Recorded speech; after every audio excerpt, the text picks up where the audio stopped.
Good morning and welcome back to the Labor Lounge. Y'all saw the thumbnail, so y'all already know what we're talking about. So if you clicked on it, you probably need a raise, or at some point you were looking to ask for a raise, and we're just gonna try to unpack what's the right time to ask for a raise. This is something that can be a little bit jarring, a little bit difficult at times, but if you follow a couple rules, it'll make the journey a lot easier. So here's a couple tips that I have for you. But before I get into my personal tips, y'all go ahead, like, share, and subscribe to the channel.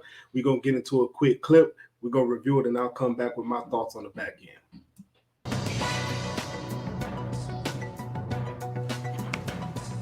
Are you counting the days until it's time to negotiate your next pay raise? I'm not looking at you, I'm looking at you. All right. Some analysts say now is the time for employees to ask for a pay raise. There's a growing number of employers who are raising wages and salaries as they struggle to find high-quality workers. Couple that with a current labor shortage, and you'll find workers have leverage in the current job market. Leverage, writing that down. Joining us now is Megan Cirillo. She is a business reporter for CBS Money Watch, and you wrote an article on CBSNews.com detailing why now, right now, is a good time to ask for that pay raise. Megan, thank you so much.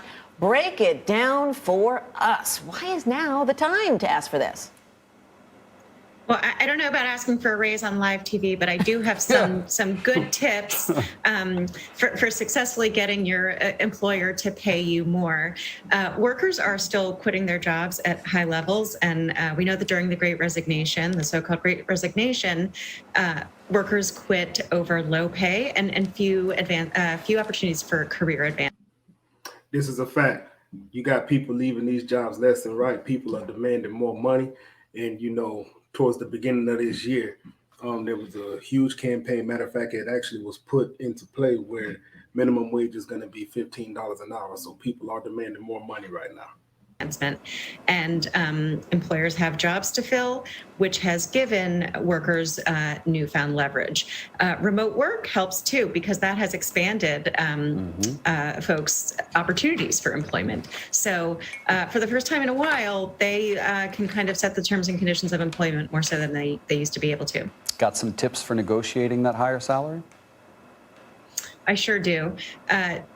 We're all struggling with inflation, but do not lead with inflation because it doesn't help you stand out, and your employer wants to know what's in it for them. So do a sort of self-review, evaluate your own performance over the past 6 months to a year, right, and showcase your results. Bullet out ways in which you've made your company more profitable or otherwise added value. And it's not a bad idea if you have a meeting set to come to that meeting with a handout. Make it easy for your boss to hang on to you. It's also not a bad idea even if you don't plan on leaving your job, go into the meeting with a competing offer. It's perfectly legal to ask your coworkers, your peers, what they make in order to get a sense of what your compensation. So that piece right there is a little bit foreign to me. Asking your peers and coworkers what they make. In my career, that's been a huge no-no. So that's not something that I would necessarily go in with, because to my knowledge, you're not supposed to have that information, but you can't really stop employees from talking to each other. So I know I've been hit with that before. And I think even the way that you address it has to be approached with a little bit of caution. As far as working remotely, I don't even know what that looked like. I'm in the retail field, so I have to be at the store. But I would agree that if you go in with something, competing salary, when you go in, have a handout and be able to talk about the value that you bring to the company is things that are very important. With them, if you've been working long enough, that works for both sides. It's not just for the employee, but it also works for the employer. So you gotta be able to articulate what's in it for me, for the employer. Range should be. So if you get another offer at the salary range that you desire, use that as leverage. Yeah, I wish that people were more transparent. We talk about this all the time because it's hard to know if you're being paid the right amount. And then there's some employers that don't have the money. They just say straight up no. So are there other things you can do, things that you can ask for if you can't get that raise?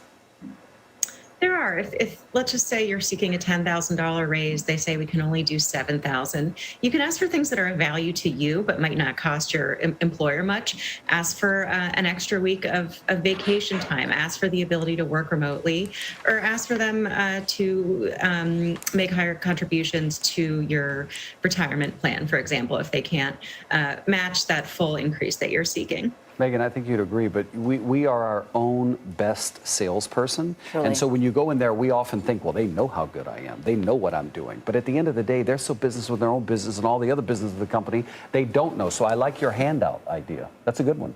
Maybe you could even do like a QR code. Just please swipe here.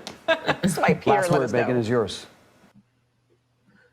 So they just get into a little bit more conversation, but it seems the handout idea went over huge. And I will say that you are your own best salesperson, right? You got to be able to articulate the value that you bring to a company. So I pretty much agree with a lot of the things that she said, if not all of the things that she said, besides the fact of employees talking to each other about their pay. Again, in my history, that's been a huge no-no, but you can't stop people from talking. I just don't know if that's something that I will go into asking for a raise saying, oh, well, so-and-so makes this much. I don't think that'll go over too well, especially if it's been communicated that talking about pay is not supposed to be done. So with my tips, when you go in and you start thinking about asking for a raise, a couple of things that I would go in there and be ready to talk about. It goes back into SEA. You know, I spoke about this on the last video. Be able to talk about your accomplishments, right?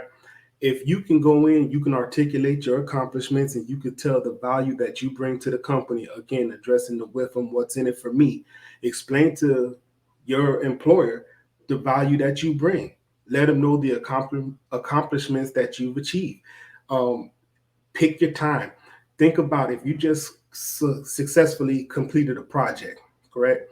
And you go in and the project went off without a hitch, and you could talk about that along with all of your other accomplishments before then, it's going to go a long way for you. So definitely be able to talk about your accomplishments. Look at the timing when you go in there. Don't let it be a time where you go in, you ask for a raise, and you just had a performance conversation, right?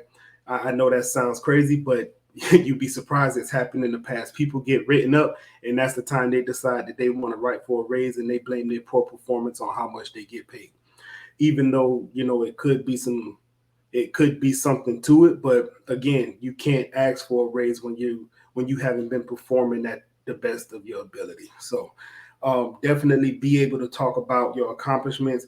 Pick the timing. Yearly reviews is a good time to be able to negotiate your salary.